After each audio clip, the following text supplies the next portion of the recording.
It's that time again. If, like me, you're lucky enough to live in the marvelous state of California, we're just a few short weeks away from participating once again in the incredible experiment that we call democracy. In this video, I'll explain the propositions on the ballot that we'll be voting on in November, along with a quick note about how I'll be voting on each and why. In the state of California, there are 10,000 public schools and 115 community colleges. In response to the growing needs of these institutions, local districts will build and improve their facilities. Generally speaking, the state covers 50% of the building costs and 60% of the renovation costs for these projects, and the districts raise funds locally to cover the rest. But if a district is unable to raise at least $5 million because their property values aren't high enough or their residents are lower income, they're allowed to apply for state funding over and above the 50 or 60% usually covered by the state.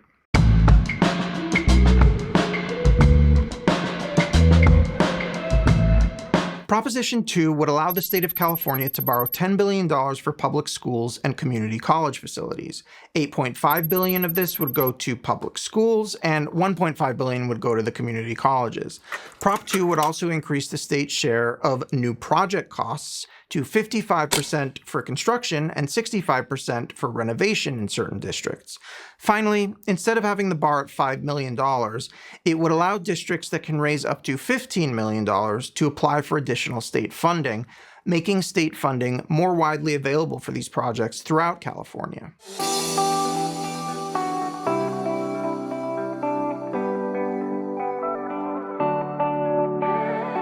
Same-sex marriage is legal according to both California state law and federal law, but California still has a law on the books banning same-sex marriage. This language was introduced to the state constitution through the controversial Prop 8, which voters approved back in 2008.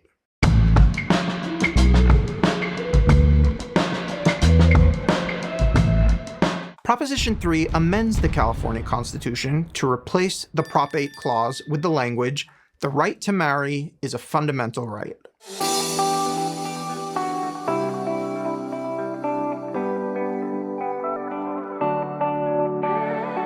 As climate change continues to devastate the planet, Californians face an increasing number of environmental challenges around issues like access to safe drinking water, wildfire containment, and extreme heat.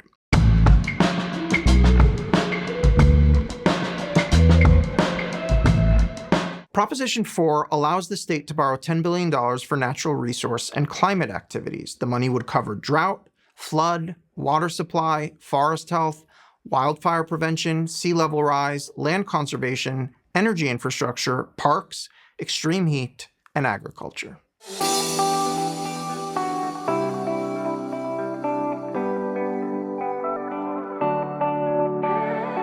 Just as many of these propositions involve the state of California borrowing money in the form of bonds, local municipalities do the same for their projects, be they infrastructure, affordable housing, or other public projects that require large sums of money. The primary way that cities, counties, and special districts pay for these local bonds is by raising property taxes, and the voting bar for passing these initiatives is a higher 2/3 supermajority than the simple majority needed for statewide ballot initiatives.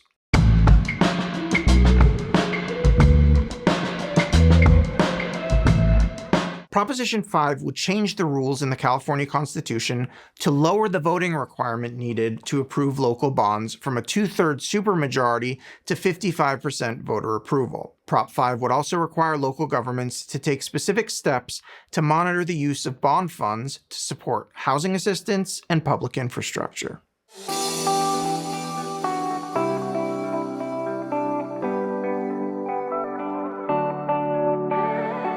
The California Constitution bans involuntary servitude for everything except as a punishment for crime. Many prisoners in California are forced to work for as little as $1 an hour, and inmates who refuse to do this work are often punished.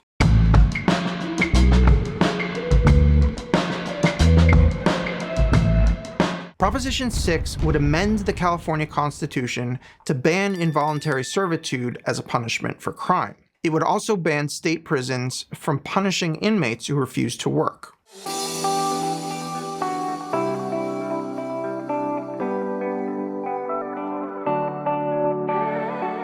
California's state minimum wage is currently $16 an hour, although there are some industries where the minimum wage is higher.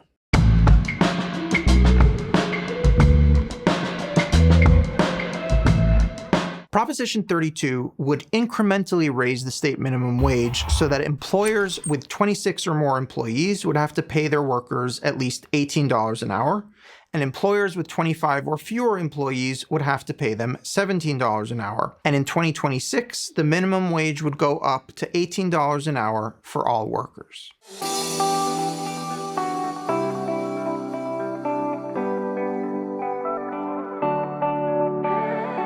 Housing is very expensive in California. A typical home here costs twice the national average, and renters pay 50% more for housing than Americans in other states.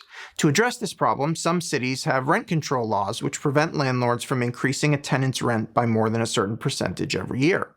But starting in 1995, a state law called the Costa-Hawkins Rental Housing Act began limiting local rent control.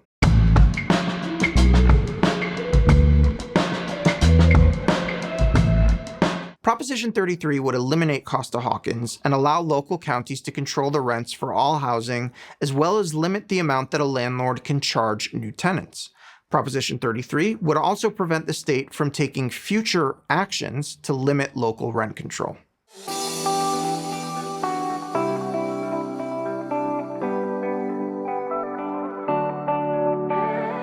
The AIDS Healthcare Foundation is one of the beneficiaries of the federal 340B discount drug program that compels pharmaceutical companies to provide discounts on their drugs to hospitals, clinics, and other healthcare providers who serve lower-income Americans. AHF earns revenue from these federal discounts by getting the drugs it provides at a discount and then charging health insurance companies the retail cost of the drugs. It then diverts the difference to other areas of its advocacy. One of these areas is low-income housing. AHF bought up a number of buildings in California to provide low-income housing, and these buildings have been the center of some controversy for an unusually high number of code violations. The president of AHF is a guy named Michael Weinstein, and he has over the past 6 years bankrolled 3 statewide campaigns to remove limits on rent control. These campaigns have made Weinstein an enemy of the California Apartment Association. They are striking back at him this year with Prop 34.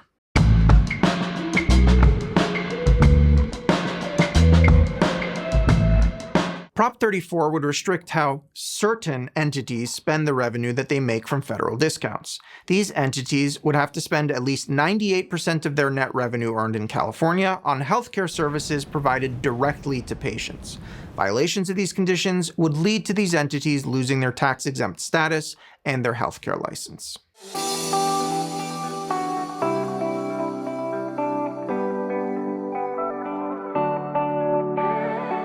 A third of Californians get their healthcare coverage through Medi-Cal, but fewer and fewer doctors accept this form of insurance as the state has been slow to increase the rates that Medi-Cal pays to physicians and clinics for their services. California has charged a specific tax on some health plans called the Managed Care Organization Provider Tax since 2009. The state uses this tax for 2 things: paying for existing costs in Medi-Cal and increasing funding for Medi-Cal and other healthcare programs. The federal government then matches the Medi-Cal spending to the tune of $8 billion a year, and on years when tax revenue is tight, Sacramento will use some of this federal Medi-Cal money to balance the state budget. This arrangement is temporary, and the legislature has not permanently approved the Managed Care Organization Provider Tax, and if nothing is done, it will expire at the end of 2026.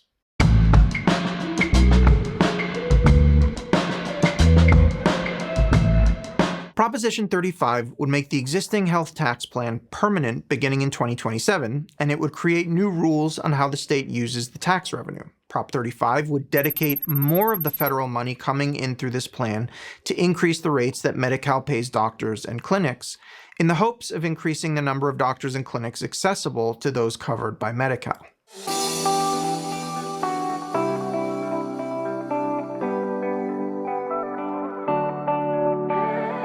In 2014, in the midst of an overcrowding crisis in state prisons, Californians voted for Proposition 47, which changed theft of items under $950 and certain kinds of drug possession from felonies into misdemeanors. Misdemeanors have lighter punishments associated with them, usually less than a year in county jail, and felonies are punished much more harshly with longer sentences, often served in state prisons.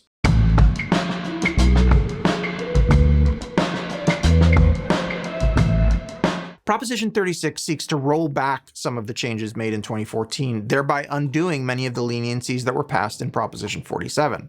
If the offender had 2 prior theft convictions, the third conviction for stealing an item under $950 would be a felony. It would also lengthen some felony sentences by up to 3 years or more. Prop 36 would further create a new court process whereby people who possess illegal drugs can be charged with a treatment-mandated felony, which would require mental health and drug treatment as part of their sentence. And it would also make it possible to charge drug dealers with murder if their product ends up killing one of their customers.